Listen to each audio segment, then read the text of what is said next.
sais que ça fait longtemps que j'ai pas posté sur cette chaîne, mais du coup je fais cette vidéo pour parler à cœur ouvert. La dernière fois que j'ai posté, c'était, bon, là comme on est au mois de juin, ça date de 6 mois. 6 mois. Mais c'est énorme. J'ai jamais attendu autant de temps pour poster.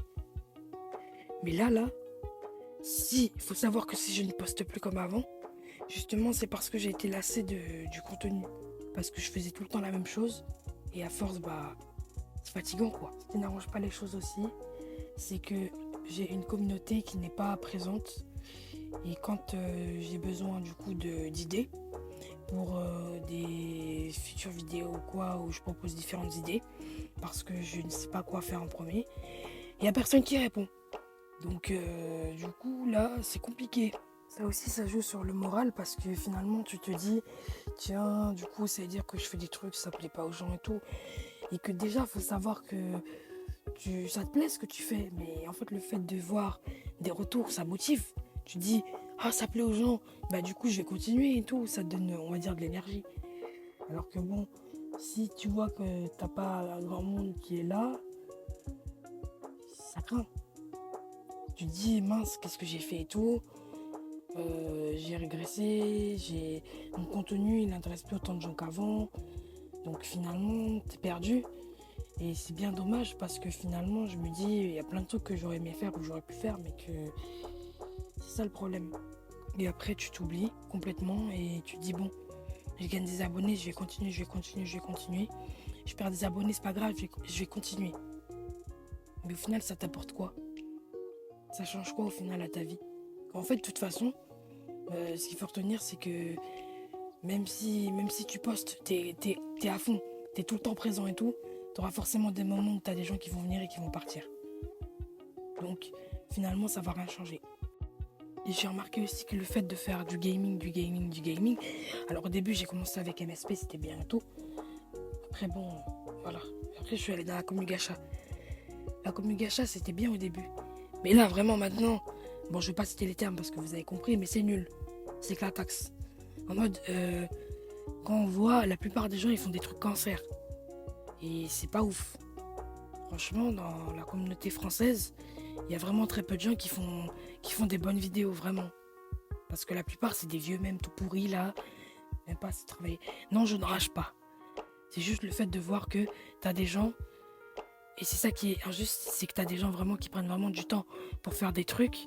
Par exemple, ils peuvent prendre plusieurs jours, voire plusieurs mois et tout ça pour faire des trucs.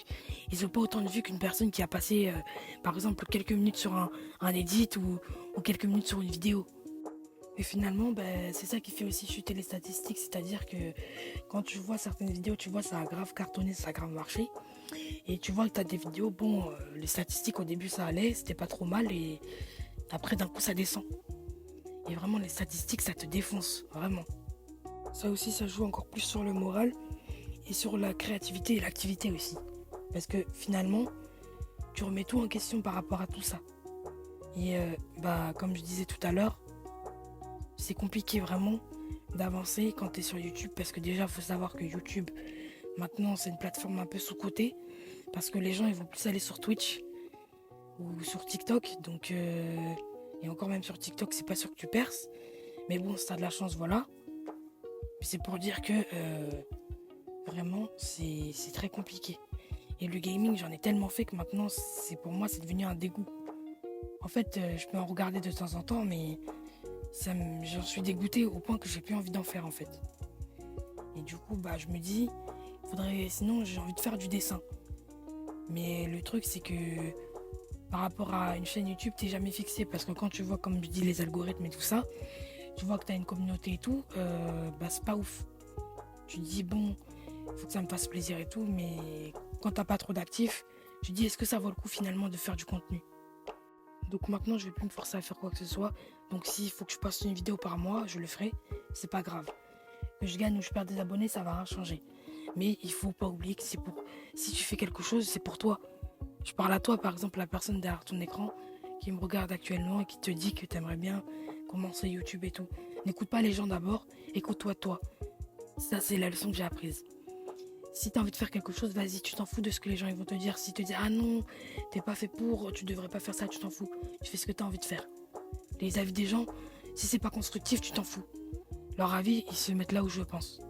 Mais c'est pour te dire, ne te mets pas des barrières par rapport aux gens. C'est pas parce que tu as des difficultés, par exemple, dans tel domaine, que tu vas pas arriver. Donc faut que tu te dises que quoi qu'il arrive, même si ça marche pas, c'est pas grave, au moins t'auras essayé, t'auras pas de regrets. Donc sur ce, je vais vous laisser, sur ces belles paroles. Et bon courage et au revoir et peut-être à la prochaine. Et de toute façon, comme je dis, dans la description ou dans le i, je mettrai ma deuxième chaîne, donc si jamais. Et puis s'il y a des gens qui souhaitent de la commune ou d'autres personnes qui arrivent, qui souhaitent venir me parler sur Insta, les Insta sont dans la description du coup. Bon courage, ciao.